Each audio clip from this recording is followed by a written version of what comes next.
The international break is dark and full of terrors. I missed you guys. How have you been? Now forget them. I'm talking to you directly now. How are you? How are things? Clearly you survived the break and I'm happy to see that. Hi. I'm still Adrian, still from Rabona TV / I have majorallergies.com. Even though we slowed down, way down lately, we'll be back with it with too many videos this week. You're going to be mad at me for how many times I'm going to be publishing this week. But anyways, yeah, this is the weekend recap, and the weekend recap, as always, is brought to you by our friends at OneFootball, the best app on the planet for customizable news feeds, live match tickers, highlights, videos, the fastest breaking news, and much more. Help me by helping them by helping yourself to a free download via the link in the description for both Android and iOS. Let's get it started in Germany, boys, one of the few leagues in the top 5 that has a decent title race, or top 4 leagues if you're using the International Rabona TV League classification system. Before we get to those 2 teams involved in that title race, can we all give RB Leipzig a big clap? Come on, they deserve it. I feel like this entire season I've been saying how they've been slowly but surely and extremely quietly climbing up the standings. And this weekend, they smashed Hertha Berlin 5-0, man, with a hat trick from Yusuf Poulsen.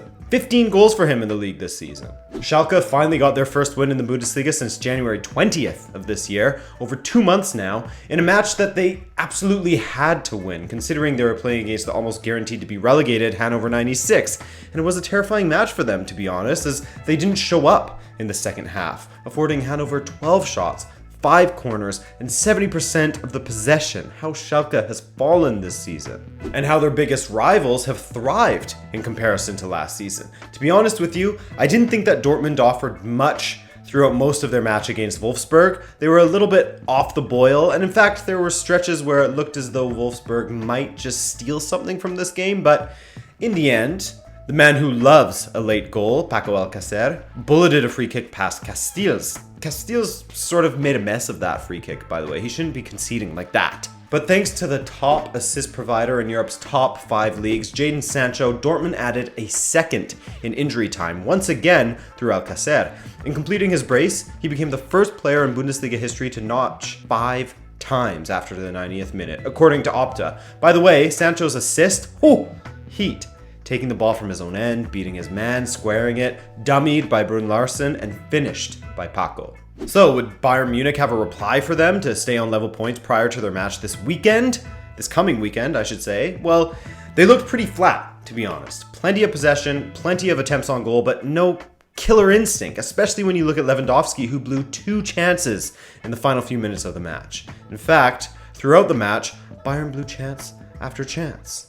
Got something in my eye. God. And I mean, take nothing away from Freiburg, who on both occasions this season now have avoided a loss against Bayern. Both matches ended 1-1.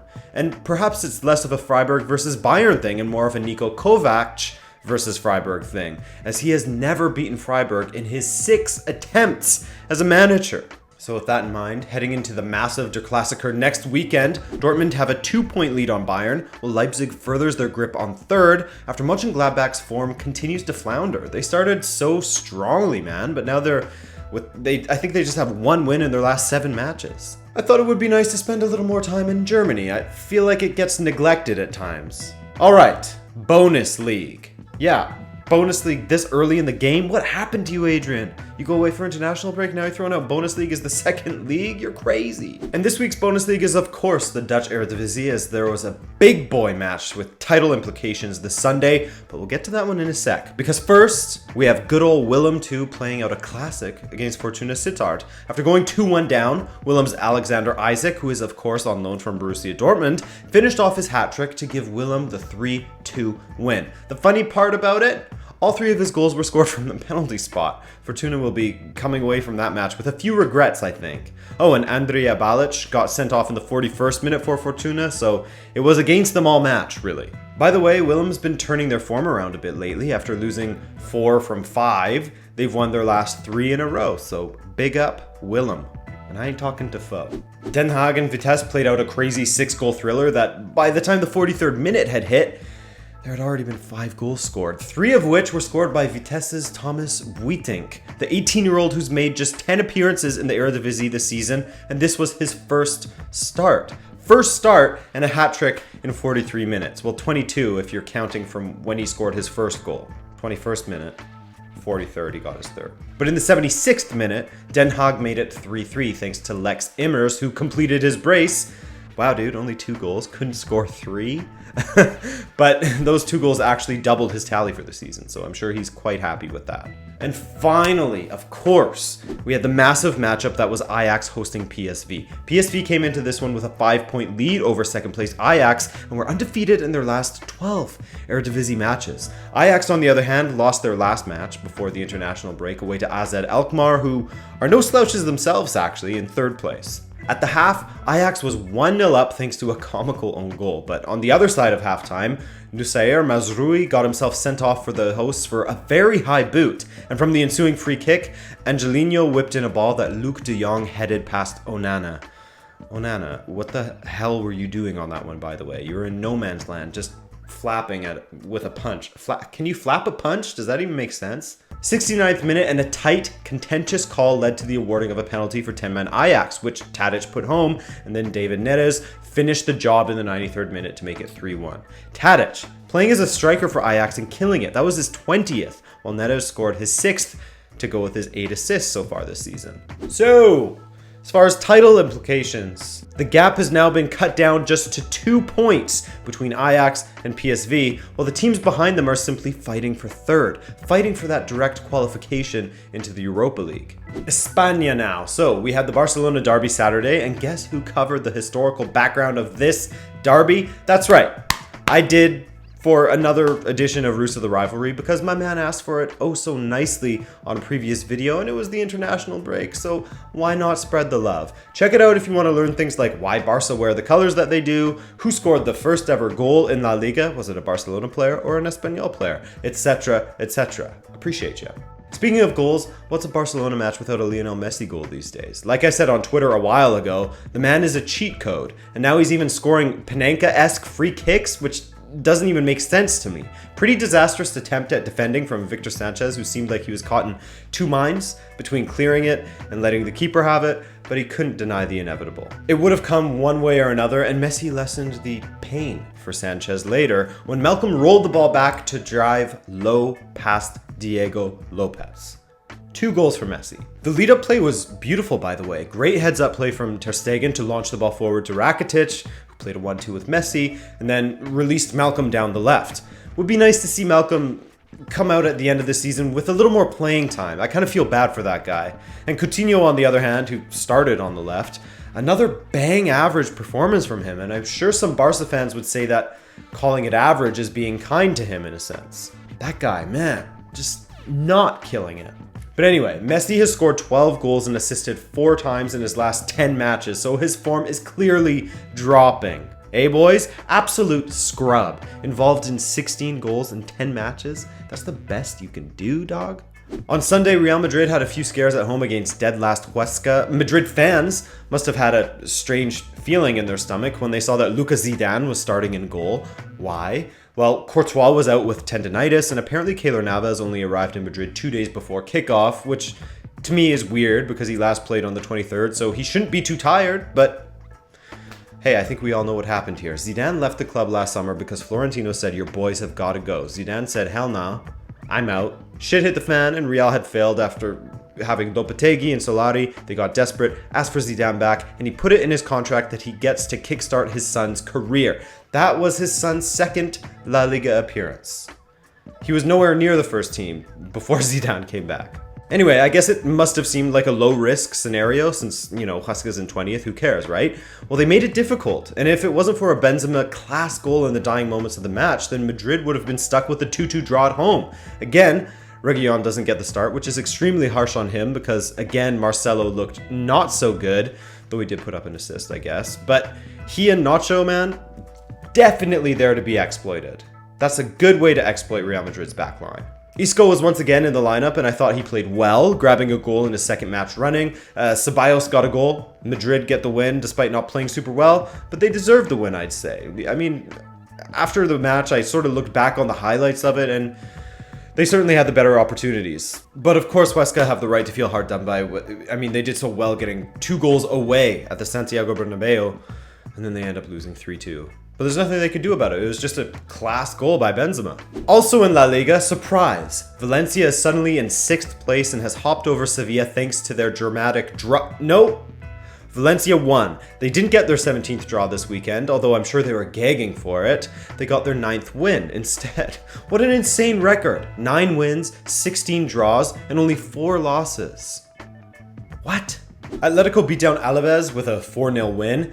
I guess that international break got them refreshed as they scored 4 minutes in thanks to Saúl. His terrible first touch was made up for thanks to his inch-perfect strike through the legs of Pacheco. Diego Costa scored perhaps the pick of the bunch, perhaps, with a curling Benzema versus Huesca-esque effort. Morata scored a beauty as well, showing his pace and his growing confidence, coming off of his brace against Malta for Spain. But you know what? Nah. I'm going to give the goal of the match to Thomas Partey, who walloped it from about 20 yards out, and you couldn't have placed it better. Right in that top corner. What a weird way of illustrating it. 4-0, so the table is as follows. With Barca leading Atletico by a full 10 points, Madrid right behind Atletico on 57, and Getafe, man, they're still sticking around, loitering. Italia time. The race for the Champions League places is hot fire right now. Obviously, the title race is the opposite of that, and this week was no different as Juve played a semi-rotated squad that, despite all of their huffing and puffing, required Moise Kean and his heroics once again to get the win over Empoli. Empoli, who sit in the relegation places. So first off, major kudos to Kean, who's having an incredible few weeks after scoring a brace for Juve and then scoring in successive matches for Italy. He's now scored 6 in his last 10 matches for club and country. Huge. And he looks dangerous, man. Tall, pacey, decent finisher.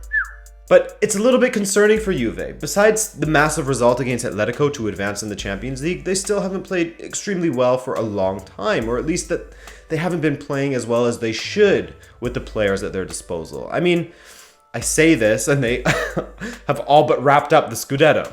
Their closest adversaries, Napoli, played in the Derbi del Sole against AS Roma on Sunday, and that was a great match for Napoli. Look away, Roma fans, as you got slapped up in your own damn home by Napoli, 4-1. The pick of the goals for me was Arek Milik's opener in the 2nd minute of the match, which, man, the touch was just not safe for work, bro. You don't want to be caught watching a man caress a ball like that, okay? Trust me. Oh, filthy.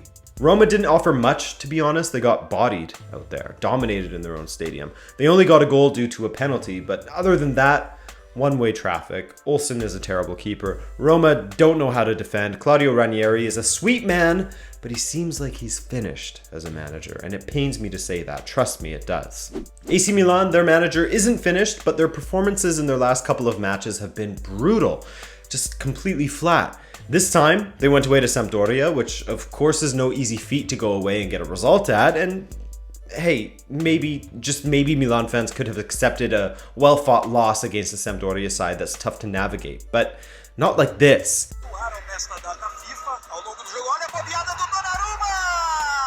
After conceding in the first minute, Milan never rebounded and had a terrible time generating any kind of meaningful chances, losing 1-0 from that opening minute goal. Yikes. And finally in Italy, Lazio and Inter went to war at the Giuseppe Meazza, and apparently the club is still at war with Mauro Icardi because despite returning to training, he again wasn't in the squad.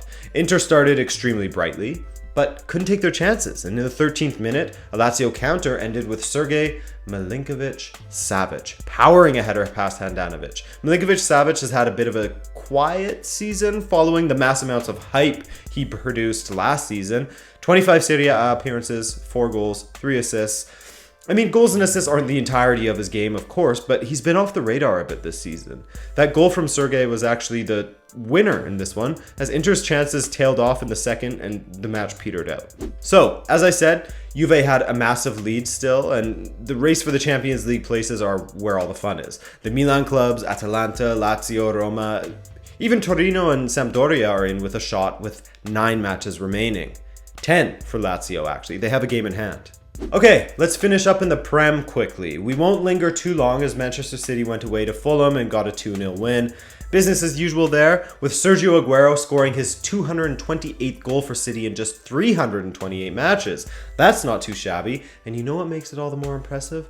228 is the same number that Henry had for Arsenal, and it took Aguero 48 less matches to achieve that. That's more than a season. World Player of the Year, Bernardo Silva, don't at me, both scored in the 5th minute and set up Aguero for City's second in the 27th. Bernardo has now scored in 3 consecutive matches for City. Moment of silence, everyone. Time for a moment of silence for Huddersfield.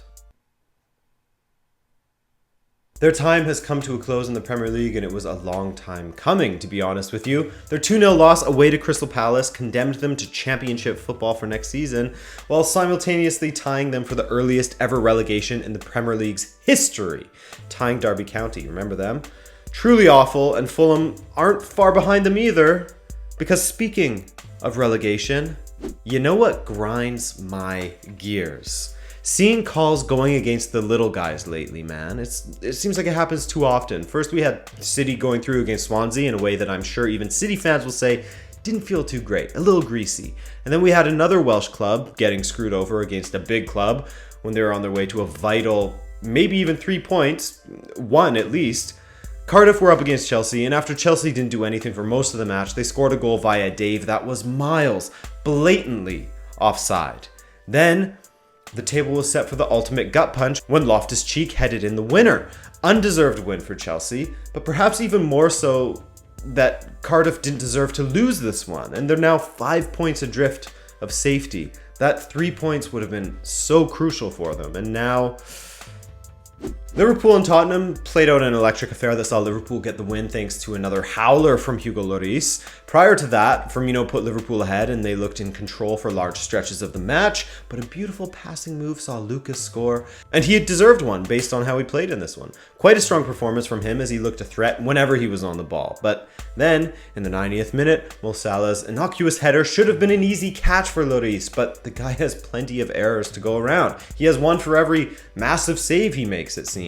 And the ball fell at Alderweireld's feet, catching him by surprise, and was bundled over the line. So, 2-1 Liverpool, they escape with the 3 points thanks to some daydreaming by Lloris and stay within touching distance of City.